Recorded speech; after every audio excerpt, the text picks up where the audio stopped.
새벽 기도 시간도 어제에 이어서 마태복음 강해설교로 14장 6절 말씀부터 드리겠습니다.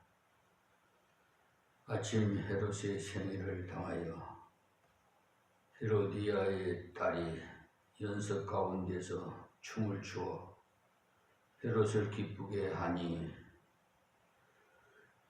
여기에 같은 상황이 마가복음에도 기록되어 있는데 거기에 보시면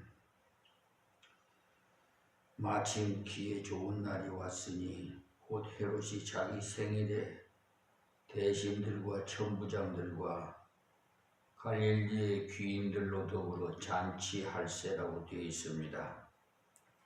그러니까 헤롯이 요한을 죽이게 되는 그런 결정적인 순간이 다가오게 된 것입니다. 다음 7절입니다. 헤롯이 맹세로 그에게 무엇이든지 달라는 대로 주겠다 허락하거늘 그랬습니다. 여기에서 이 정도로 말해 놓았으나 마가복음에 보면 왕이 그 여호와에게 이르되 무엇이든지 너 원하는 것을 내게 구하라 내가 주리라 하고 또 맹세하되 무엇이든지 네가 내게 구하면 내 나라의 절반까지라도 주리라 하는 이런 극단적인 말까지 나왔다는 말입니다. 그러니 사람들이 술이 취하면 대개 섭취한 혈중 그 알코올 농도에 의해서 정상적인 사고 기능이 마비되어서 자신이 책임질 수 없는 그런 즉흥적인 맹세나 말을 함부로 남발하는 것을 볼 수가 있는데 아마 이때 헤롯이 그런 알코올의 영향으로 함부로 맹세하는 어리석음을 범하지 않았나 하는 생각이 듭니다. 그러니 이때 헤롯이 나라의 절반이라도 주겠다고 해옴으로써 헤로디아 모녀의 잔인한 계획이 추진되는 좋은 계기가 된 것입니다. 다음 8절입니다. 그가 제 어미의 시킴을 듣고 가로되 세례 요한의 머리를 소반에 담아 거기서 내게 주소서 하니 참으로 여기에 이 모녀의 요구가 너무나도 지독한 게 뭐냐 하면 요한의 머리를 잘라 쟁반에 담아 사람들이 보이는 가운데서 자기에게 달라고 하는 그야말로 인간이면 누구든지 경악과 분노로 몸소리치는 그런 악한 죄를 했던 것입니다. 이것은 나중에 헤롯이 다시 번복할 가능성에 대비하여 이 모자는 요한을 그 자리에서 죽이고 머리를 소반에 담아 달라는 그런 올무를 놓았던 것입니다. 이것을 보면 사람이 죄를 자꾸 숨기려고 할 때는 어떤 무서운 짓도 서슴지 않고 하게 된다는 사실을 알 수가 있는 것입니다.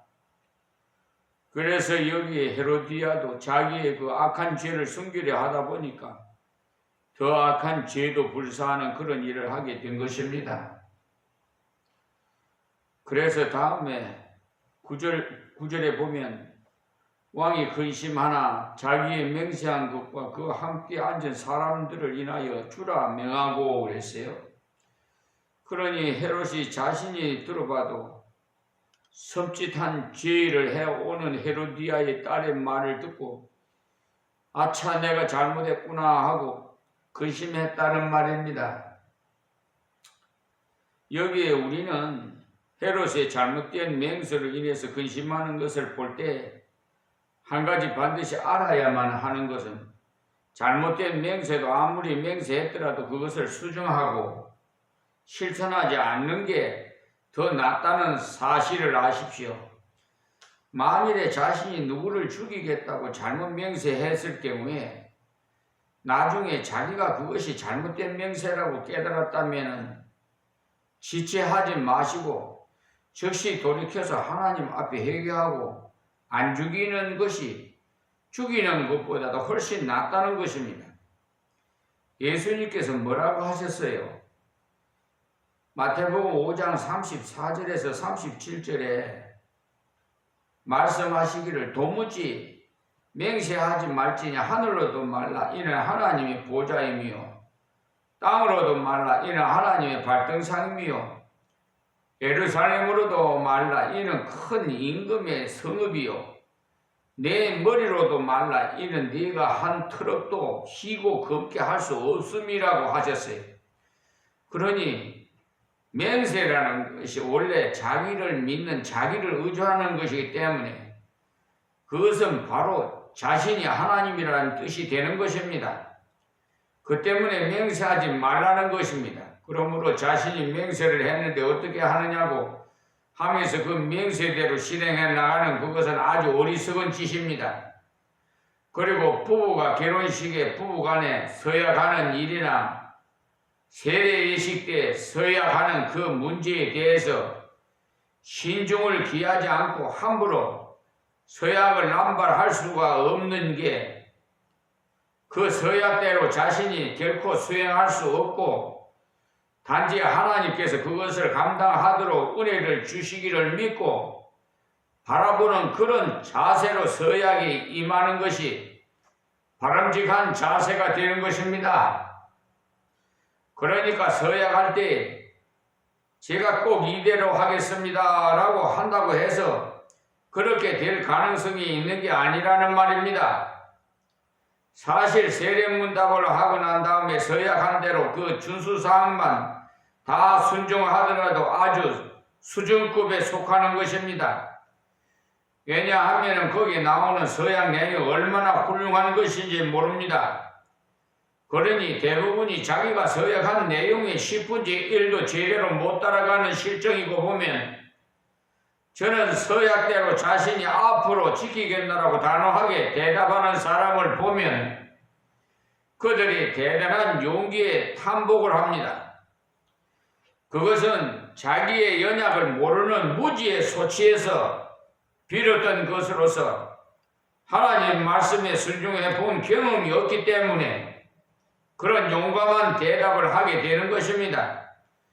우리가 하나님 말씀을 철두철미하게 순종하려고 시도해 보시면 자신의 육체가 얼마나 순종하는데 장애 요인이 되고 있는지 자신의 마음이 얼마나 부패되어 있는지 꼭 깨닫게 되므로 함부로 자신이 맹세할 수 없는 이유를 잘 알게 되는 것입니다. 10절에 사람을 보내어 요한을 옥에서 목베어 11절에 그 머리를 소반에 담아다가 그 여호와에게 주니 그가 제 어미에게 가져가니라. 여기 요한은 참혹하게도 그 자리에서 목이 잘리는 어처구니 없는 죽음을 한 것입니다. 이것을 우리가 인간적으로 생각하면 너무나 가치없는 개죽음으로 생각이 되는 게 적어도 하나님의 공의를 외치다가 장렬하게 죽지를 아니하고 일개 춤추는 여자아이의 간악한 요구에 희생된 가치없는 죽음이라는 생각이 우리를 안타깝게 하는 것입니다. 그러나 하나님께서 귀한 종들을 그렇게 조용하게 데려가심으로 그 사람을 바라보지 마시고 하나님만을 바라보도록 만드신 것입니다. 여기에서 우리가 깨달아야 하는 것은 죄는 반드시 회개하지 않으면 더욱 자라기 마련이에요.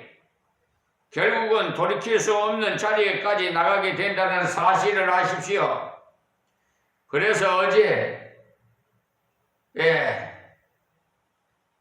그 유튜브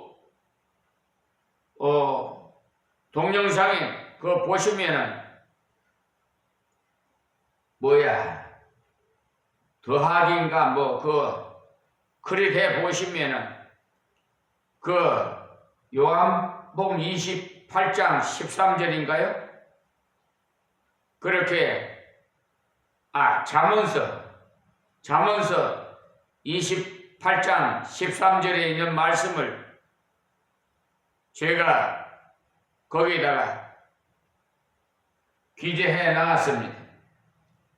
죄는 회개하지 않으면 결국은 못 돌아설 자리까지 가버리는 것이, 그것을 가리켜서 성경은 말하기를 제 곳으로 갔나이다라고 사도행전 1장 25절에 기록되어 있는데, 바로 유다는 이를 버리었고 제 곳으로 갔나이다라고 되어 있어요. 그리고 이사야서에도 보면 우리는 다 양 같아서 그릇 행하여 각기 제 길로 갔거느리라고 이사야 53장 6절에도 말씀하고 있습니다. 이렇게 사람이 제 길로 가면은 망하는 것입니다. 12절에 요한의 제자들이 가서 시체를 가져다가 장사하고 가서 예수께 고하니라. 여기 요한의 제자들이 요한의 죽음을 예수님께 고한 것은 그들이 앞에서 세례 요한이 고난이 오래 지속되자 그만 예수님께 대한 믿음의 혼란이 일어나는 위기를 당해서 예수님께 이 사람들을 보내 확인함으로 예수님께 대한 신뢰를 회복하고, 그리고 요한에 대한 예수님의 귀한 평가도 함께 듣고 왔던 전철을 밟아서 요한이 죽고 난 다음에도 역시 예수님께 그 죽음을 고해 드렸던 것입니다. 여기 요한의 제자들은 어렵게 죽은 선생을 장사하고는 예수님께 그 사실을 알려드렸던 것입니다. 여기 세례 요한은 자기의 사명을 다하기 위해서 목숨을 버렸으니 그야말로 충성된 하나님의 일꾼인 것입니다. 하나님께서는 어떤 위대한 일을 해야만이 귀하게 보는 것이 아니고, 하나님께서 맡겨주신 사명을 바로 감당하면 그를 귀한 일꾼으로 보는 것입니다. 사람들은 자꾸만 하나님께서 맡기지 않는 것을 거창하게 한번 과시하려고 하는 인간적인 생각을 많이 합니다. 그러나 자기가 적은 일을 맡았으면 그 적은 일에 충성하면 되는 것입니다. 우리가 남의 집에 가서 일을 해주는 그런 행편에 있을 때도 우리는 거기서 진실하게 일하면서 예수의 복음을 나타낸다면 그것으로 족한 것이, 우리가 사도행전 12장을 읽어보시면 그때 헤롯이 하나님의 교회를 박해해서 야고보는 처형하고 베드로는 옥에 가둠으로 교회는 그를 위해서 간절히 기도했다는 기사가 나옵니다. 그래서 그 기도에 의해서 베드로가 기적적으로 감옥에서 구출되었는데, 한번 마가의 다락방에서 베드로의 석방을 위해 성도들이 하나님께 간절히 부르짖고 있을 때 거기에 함께 기도해 동참하고 있던 로데라는 심부름하던 여자아이가 갑자기 밖에서 문을 두드리는 소리를 듣고는 직감적으로 베드로가 구출된 것을 감지함으로 너무 기뻐서 문을 미처 열지도 못하고 기도하고 있는 회중들에게로 뛰어 들어가서 베드로가 왔다고 알려주니까 한마디로 미쳤다고 믿지를 않았어요. 그러나 이 아이는 계속 베드로가 왔다고 그들을 설득하자 그러면 천사가 아니겠느냐고 했으나 밖에서는 계속 문을 두드리는 것입니다. 그래서 심상치가 않아서 문을 열어본 즉 놀라운 사실이 그들을 기다리고 있는 것이죠. 이렇게 버젓이 서 있는 베드로를 그들은 순간적으로 의심함으로써 로데의 말을 믿지 않았으나 여기에 이 아이는 믿고 있었기에 즉시 베드로에게 문을 열어줄 수가 있었던 것입니다. 그러니 이 사람들은 기도를 하면서도 믿지 않았던 것입니다. 이런 사람들이 지금 많아요. 여기에서 이 로데라는 이 아이는 적은 일이지만 베드로를 바로 기다리고 문을 열어줌으로써 이 일이 하나님 앞에 귀한 것입니다. 그리고 나만 장군에게 엘리사를 소개한 그 이스라엘에게 포로로 잡혀온 계집 아이도 보면 사실 이 아이는 나만에 대해서 얼마든지 적대 감정을 품고 그의 문둥병에 대해서 모른 채 하면서 외면할 수도 있었는 게 조국인 이스라엘을 점령해서 자기를 포로로 잡아와 종살이나 시키는 이 악질 주인이 불치병인 문둥병이 걸려 고생한다는 이 사실이야말로 이 계집종에게는 쾌재를 부를 만큼 통쾌한 일인데도 불구하고 오히려 자기 주인의 병 문제에 깊은 관심을 갖고는 사마리아의 이인은 엘리사를 소개해 주면서 그 하나님의 사람의 옆에만 있으면 병이 나을 수 있다는 사실을 가르쳐 주므로 이 나아만의 장군이 즉시 그곳에 가서 병이 나올 수도 있었습니다. 그러니 자신이 무슨 일을 하느냐가 중요한 것이 아니라 자신이 그 일을 무슨 목적으로 하느냐가 중요한 것입니다. 여기 세례 요한이 한 분봉왕의 가정에 부정을 놓고 그것을 왕의 가정 문제인데 내가 탓할 필요가 없고 좀 더 거창한 일을 위해서 내가 장렬한 순교를 하는 그런 쪽을 선택할 수도 있겠으나 요한은 자기가 있는 처소에서 자기에게 맡겨진 그것을 성실히 감당하다 갔기 때문에 하나님 앞에서는 그토록 귀한 종으로 인정을 받는 것입니다. 그래서 우리가 어떤 지위에 있느냐, 어떤 위치에 있느냐, 어떤 능력을 받았느냐 하는 그것이 중요한 것이 아닙니다. 내가 받은 것, 내가 할 수 있는 그것을 가지고 하나님의 영광을 위해서 복음을 위해 감당해 나갈 때 하나님께서 감당할 힘도 주시고 세례 요한에게 주셨던 그런 참다운 열매도 주시는 것입니다. 가만히 보면 세례 요한의 참 귀한 점이 무엇인가 하면 세례 요한은 한때 자신을 따르던 자들이 예수님을 따라간다는 무리의 이동에 관한 자기 제자의 심각한 보고를 받자 그는 조금도 주저함이 없이 진심으로 기뻐하면서 말하기를 그는 흥하여야 하겠고 나는 쇠하여야 하리라. 이렇게 한 이것이 요한의 지도자로서 귀한 점인 것입니다. 그러니까 세례 요한을 따르는 자기 예수님을 많이 따라갔으니 그것이 잘한 일이라는 것이에요. 지금 현세에 보면은 말이에요. 교회가 저 도심지에 보면은 한 건물에 2개, 3개까지 있는 그런,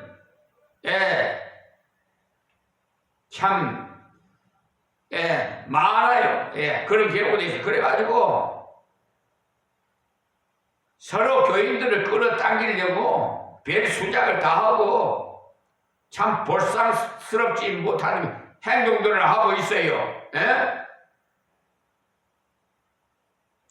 하여튼 하나님의 교회에서 지도하는 사람들은 항상 자신을 따르게 하지 말고 예수를 따르도록 만들어주는 여기에 관심이 늘 가 있어야 합니다.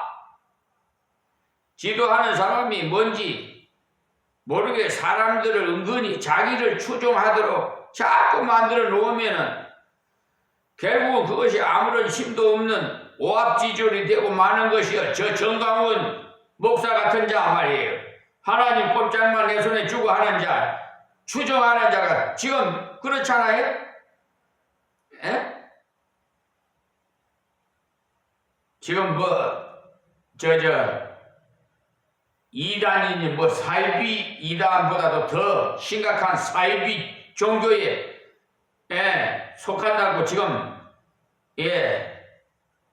교단에서 그 유튜브로 그 동영상 보니까 그렇게 나와 있더라고요.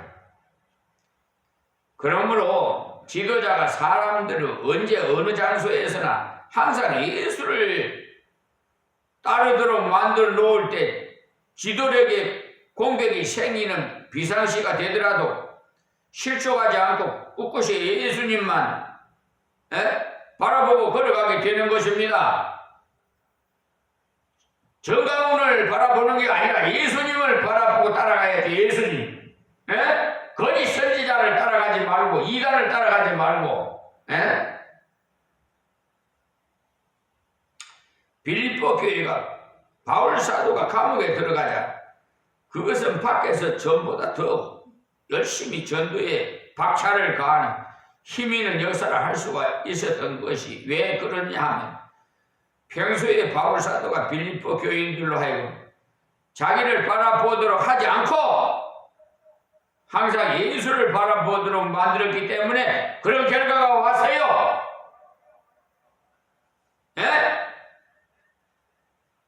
이 사도 바울 같은 자가 좀 됐으면 좋겠어요. 그리고 마태복음 14장 13절에서 21절에 있는 말씀에 핵심은 자기를 찾아온 자들을 돌보시는 예수님에 대한 말씀입니다.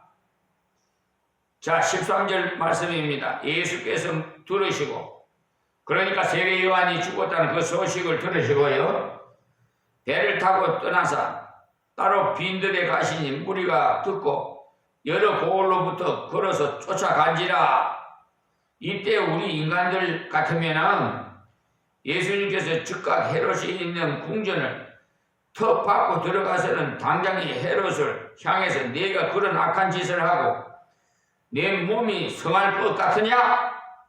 이제 너는 곧 죽게 될 것이다. 이렇게 죽음을 선고했다면 참 하나님의 아들답게 권위도 있고 멋이 있을 것 같은데 여기 예수님을 보면 그 소식을 들으시자 배를 타고 그 지경을 떠나 피신하셨던 것입니다. 인간적으로 생각하면 이러한 예수님의 태도가 우리에게는 상당한 의구심을 불러일으키지만은 예수님께서 이 땅에 오신 것은 그런 식으로 자기를 드러내고 도전하고 싸우려고 오신 것이 아니라 인간을 건지시기 위해서 오셨기 때문에 그렇습니다. 그는 고난 중에 십자가에 돌아가심으로 그 일을 완성하기 위해 오셨기 때문에 예수님께서는 하나님께서 맡기신 바로 그 일을 감당하기 위해서 오신 것이지,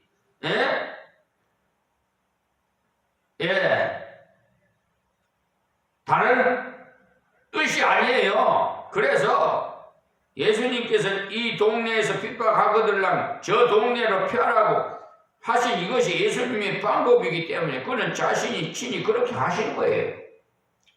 그래서 나사렛에서 가셨을 때 그곳 사람들이 예수님을 향해서 극렬하게 저항을 하면서 욕을 막 퍼붓고 예수님을 거기서 같이 대항해서 싸우고 다투고 하지 않으시고 다른 곳으로 떠나가셨어요. 그렇게 욕을 막 해대도 말이에요. 그래서 예수님께서는 자기 제자들에게도 이 동네에서 핍박하고도 저 동네로 피하라고 그렇게 가르쳐 주신 이유가 고난을 자초하는 것은 하나님 뜻이 아니기 때문에 그래요. 그러니까 하나님께서 고난을 받게 하실 때 고난을 받아야 되지. 우리가 얼마든지 고난받지 않을 길이 있는데도 불구하고 고난을 자꾸 찾아서 파출소로 돌진해 들어가서 나를 잡아달라고 자칭하는 그것은 하나님의 뜻이 아니라는 것입니다. 옛날에 그런 일이 있었답니다. 어떤 사람이 너무나 순교가 하고 싶어가지고 일본 순사가 있는 파출소에 찾아가서 예수를 믿는 신분을 밝히면서 나를 잡아 주시오 하니까 정신이 이상자로 인정해서 도리어 내어 쫓더라는 것입니다.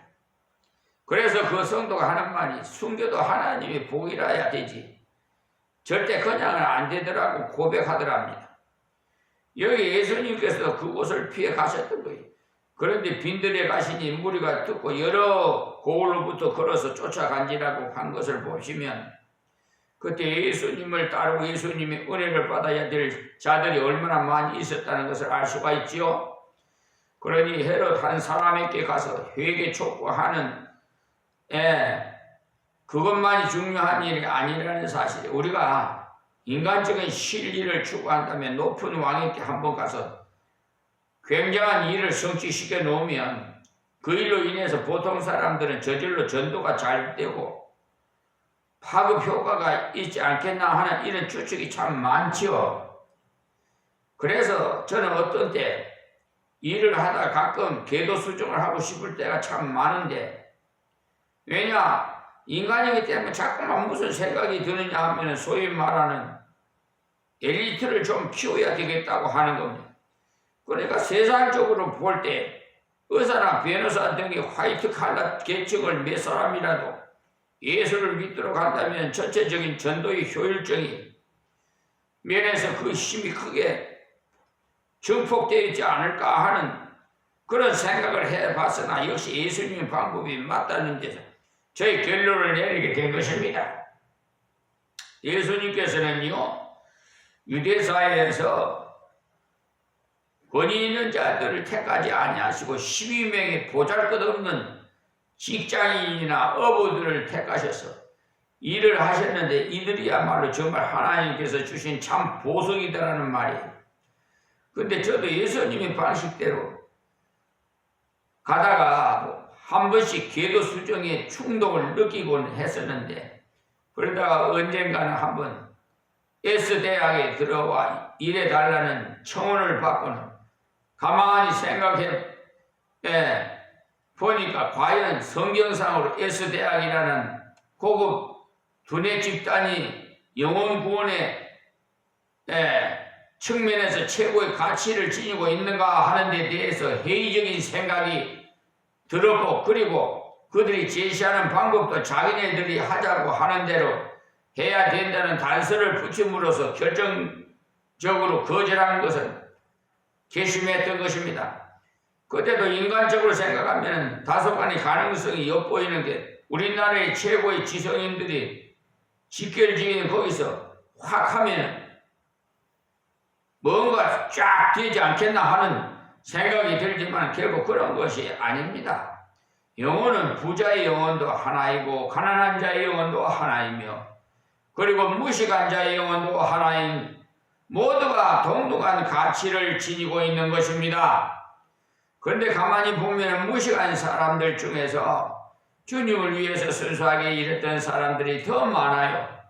물론 바울 사도와 같이 학문을 많이 하고 학벌도 좋은데도 그것을 전부 쓰레기처럼 여기고 주님을 위해서 전적으로 헌신한 이런 경우도 실제로는 굉장히 빛나는 일입니다.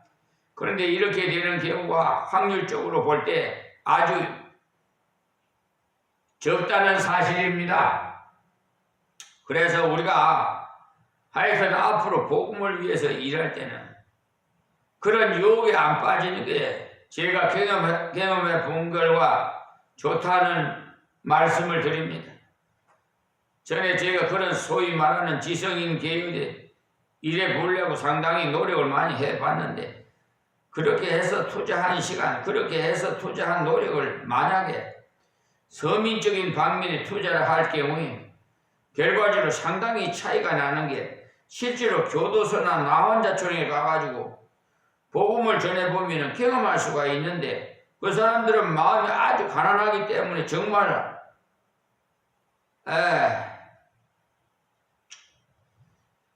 물을 흡수하듯이 쫙 받아들여요. 복음을, 하나님의 말씀을.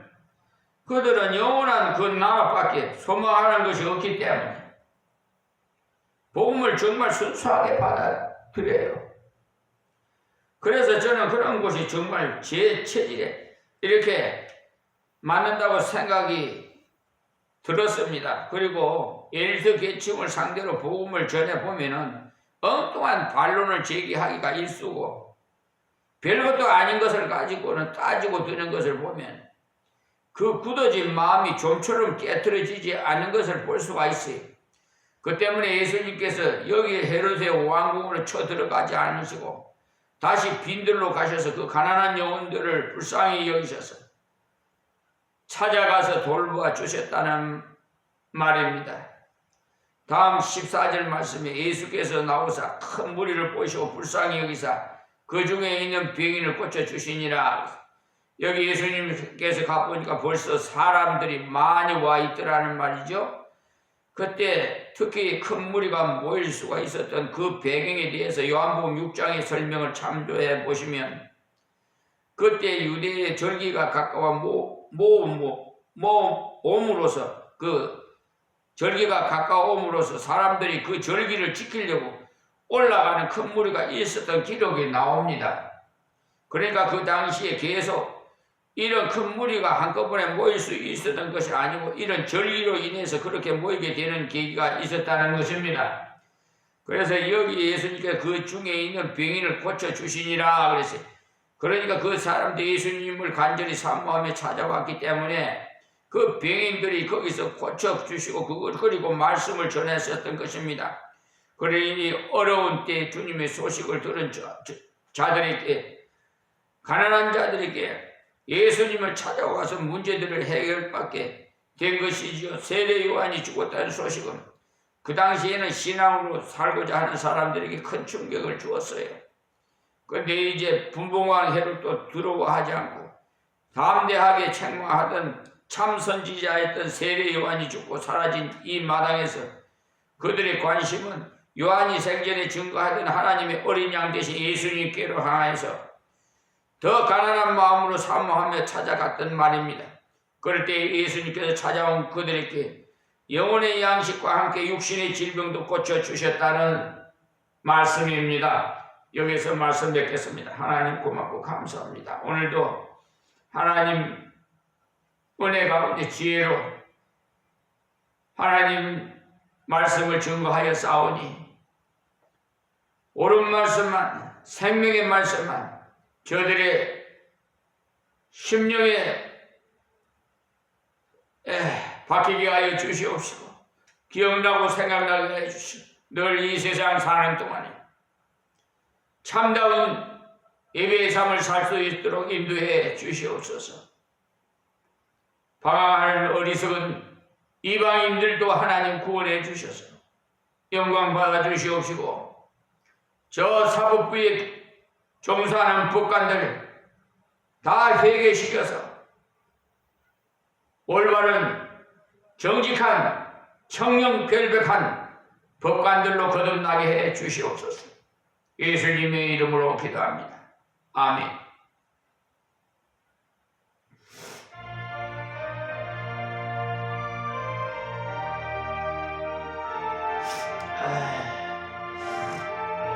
아...